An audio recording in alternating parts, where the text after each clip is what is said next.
Nabasa ko dati sa libro ng ganitong quote. The truth will set you free. Ang positive ng dating, di ba?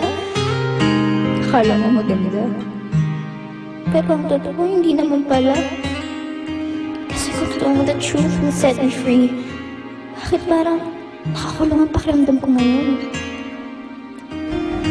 Sins! Oh, Sins, nangyari? Ikaw umiyak. Daan na ba ati Dailda? Uy! Ayaw mo sagutin. Nangyari? Hanapin mo muna si Lucas. Gusto ko nandito rin siya. Pare, yan na pala eh. Hep! Sandali lang. Gustong kumuusap sa'yo. Sino? Ako. Bakit? Kala mo siguro matatakasan mo ako, ah. Ba't ka pa hanapin yun? Eh, hindi ko naman alam kung nasaan yun. Hayaan mo na yun. Ako lang kausapin mo. Miski na sabihin mo dito lang ako para dumayan ka. Kaibigan ko rin si Lucas. Kaya sige na, basta hanapin mo na siya. At sa tingin mo rin siguro nakalimutan na namin ang atraso mo, ha? Daniel, umpisa mo na. Ha? Hubaran mo na at nang makatakbo na ng hubot-hubad. Sige na. Sige na. Sige na. Huwag ka na pumalag. Huwag ka na pumalag. Sana sabing pumalag eh, ha? Para kang bakla, ha? Sigaw, sigaw. Wala pumalag. Jimbo, tama na! Parang pahiya ka na, Huwag kang ha? makialam dito. Bumalik ka na doon at mag-aral ka na lang, okay? Huwag kang makialam dito. Susubok! Sige Tama na. na, Daniel! Tama na At kasi yan, napagtawanan siya sa buong campus. Dito, ha? Sige na, hubaran Daniel, mo lang tama na! yan. Huwag ka naman kay Jake! Bagal-bagal mo, ha? Ano ba? Ikaw niya siya. Hindi tatawag mo si Misty. Isa ka pa, butiking tikling. Chuchu ka, ha? Huwag kang makialam dito. Hoy! Hindi ko kailangan.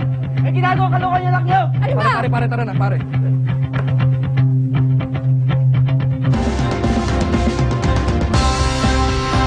Talaga? Tingin niyo may appear sila? Oo naman. Malakas kayong kutob namin ni Miss Ida. Kaya kahit anong deny pa ang gawin ng dalawang yan, I'm sure may nangyaring milagro sa kanila noong acquaintance ball, di ba, ma'am? Grabe. Pero parang di pa rin talo yung guy. Saka yung girl. Nako, sister, kahit mukhang sanggano yung lalaki, matinik yun sa cheeks. At yung babae, maski mukhang masungit yun, naku, may tinatagong landi yun, no? Ewan ko, parang di pa rin ako makapaniwala. Siguradong nagkakamali lang kayo. Mga intrigera talaga. Ano naku, hindi ka Kami? Tigilan At hindi kami nagkakamali, no? Tama yun. At ikaw yung unang nagtanong, no? Ikaw ang chismosa. Ikaw ang chismosa. Tanong ka ng tanong, wala akong sinasabi. Morning! Oh, good morning, Miss Val. Where's the party?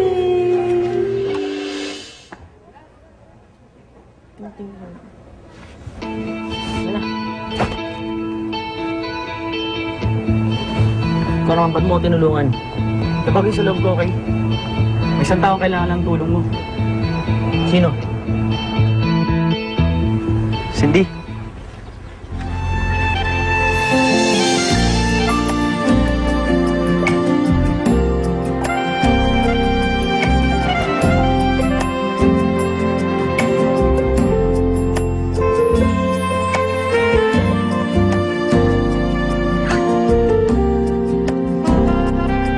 Salamat, Lucas.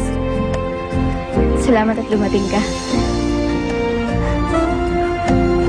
Hoy! Hoy! Saan ka pupunta? Kailangan po ba ako? Andiyan na hinahanap mo. Ikaw ang best friend ko. Kaya dito ka lang, ha?